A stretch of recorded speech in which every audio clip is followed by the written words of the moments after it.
Y'all fell through the ceiling before? You fell through the I ceiling? fell in the outdoor. I come close.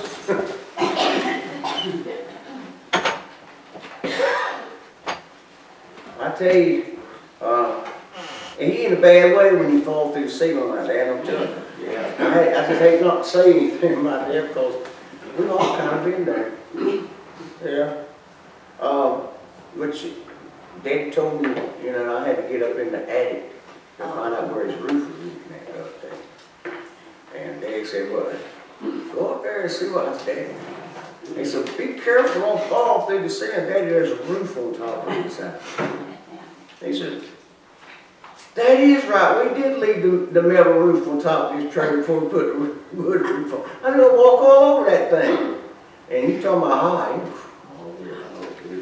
But thank the Lord, hey, he got money to redo his roof, the garage roof, and the shed where my tractor's at. Hey, he's doing good. Yeah.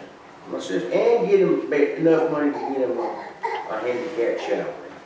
So, good Lord looked out for him. All right. The title of our lesson this morning is The Greatest Need.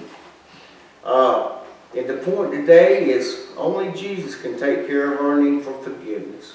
That's the only person can have. There ain't nobody.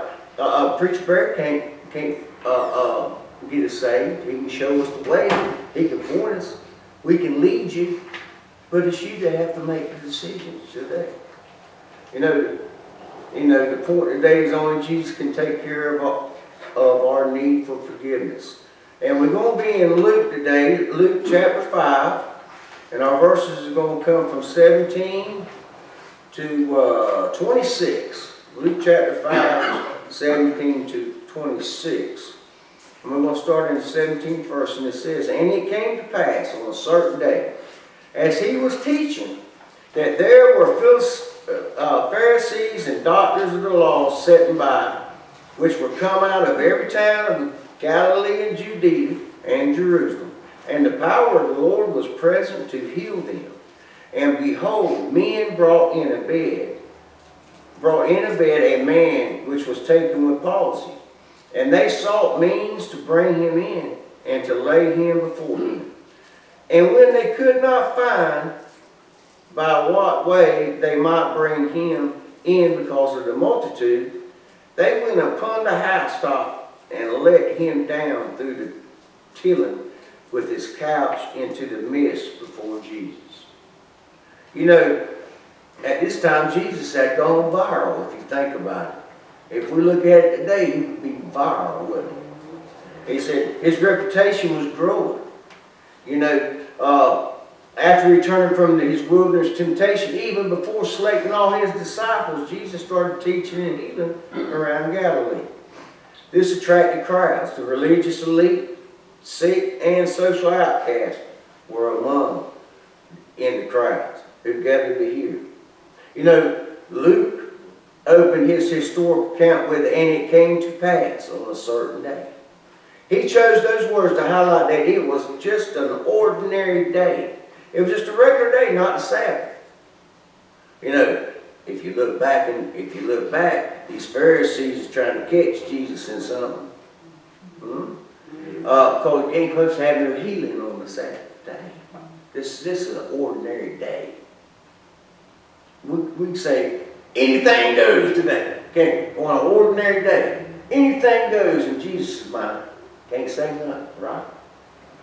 So it was not the Sabbath, which, like I said, has special rules and regulations that must be kept. Luke noted that the religious dignitaries were in the house. Oh, we know the religious dignitaries. You know who they are. They can tell you all about the Bible. Boy, they can tell you all kind of things. There were Pharisees and teachers of the law. His choice of words is interesting. The dignitaries were not there to learn from Jesus. They weren't sick. They were just sitting there having come from far away. They just kind of gathered up. They come from as far away as Jerusalem, which was a 121-mile trip. They come in 3 days, which usually takes them 5. They that's a long way to go. 121 miles in 5 days on Pat and Charlie. You know what I mean? Old Pat and Charlie won't let you down. But 121 miles it will. So they had to go a long ways. You know, so who were these people? Who were these religious people? And they were, listen, they were experts in knowledge and details of Jewish legal tradition. They were experts in that. They knew what to do. They were lay people. They weren't priests. They were just regular you, me, Sunday school teachers, superintendents, lay people. That's what they were. They promoters of a strict adherence to the Mosaic law. They believed in that Mosaic law, and they stood hard on that. And they are architects of a tradition and practice of how the law should be applied for each generation. You know, they were keeping up with the law until Jesus came. You know, then the law was changed. You know, but they still was hanging on to that little bit. It says, experts in Mosaic law should know how important it is for someone to come to God. You know, they were just sitting there, taking up space from people who desperately needed Jesus. They were just sitting around and weren't getting up either. They weren't jumping out there and trying to give somebody a seat. A sick man come in, and here you are, behold, men brung their buddy in bed. First of all, the man that's in the bed has some really good friends. How many good friends have we got that will tote us to the doctor, much less to Jesus? How many friends would take our case to the Lord?